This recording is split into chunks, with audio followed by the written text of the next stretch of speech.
الجزائر کی ریاست تیارت میں ایک نابینا نوجوان کی بینائی بحال ہونے کا حیران کن واقعہ رونما ہوا، جسے جان کر سبھی دنگ رہ گئے۔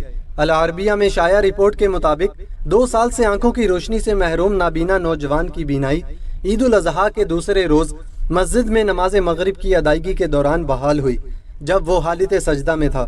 مقامی میڈیا کے مطابق جامعہ مسجد عمر بن عبدالعزیز میں نماز مغرب کے دوران نابینا شخص احمد قداری کی آنکھوں کی روشنی اچانک لوٹ آئی۔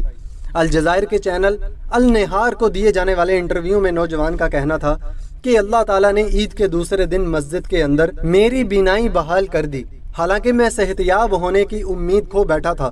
نوجوان نے قدرت کی جان سے اپنے ساتھ پیش آنے والے اس غیر معمولی واقعے کے حوالے سے مزید بتایا کہ وہ مغرب کی نماز کی ادائیگی کے لیے پیدل مسجد آیا تھا، جہاں آذان کا انتظار کرتے ہوئے اس نے حسب معمول تسبیح پڑھنا شروع کر دی اور اقامت کے بعد نمازیوں کے ساتھ قطار میں کھڑا ہوتے ہوئے دعا کی، اے اللہ بینائی کھول دے۔ احمد قداری نے مزید بتایا کہ تیسری رکعت میں جب سجدے سے سر اٹھایا تو بے ساختہ آنکھیں کھولنے پر مسجد کا قالین دکھائی دیا، جس کا رنگ پیلا تھا۔ پھر مجھے سامنے کی ہر چیز دکھائی دی۔ اس کا کہنا تھا کہ پہلے تو مجھے یقین نہیں آیا کہ کیا ہوا ہے۔ شدت حیرت سے ایک نمازی کا اپنی جانب والا ہاتھ پکڑ لیا اور اسے دیکھ کر سوچا کہ کیا سچ مچ میں میری بینائی واپس آ گئی ہے۔ اس دوران دیگر نمازیوں نے دوسرا سجدہ کرنے کے بعد تیسری رکعت مکمل کی اور میں حیران ہی تھا کہ یہ سب کیا ہو رہا ہے۔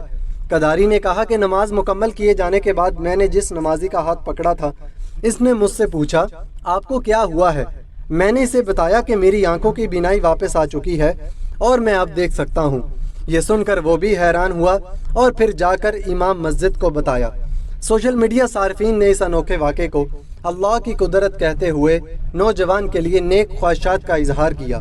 ناظرین گرامی، اگر یہ ویڈیو آپ کو اچھی لگی تو ویڈیو کو لائک کریں، چینل کو سبسکرائب کریں تاکہ ہم مزید اس طرح کی ویڈیوز آپ کے لیے لاتے رہیں۔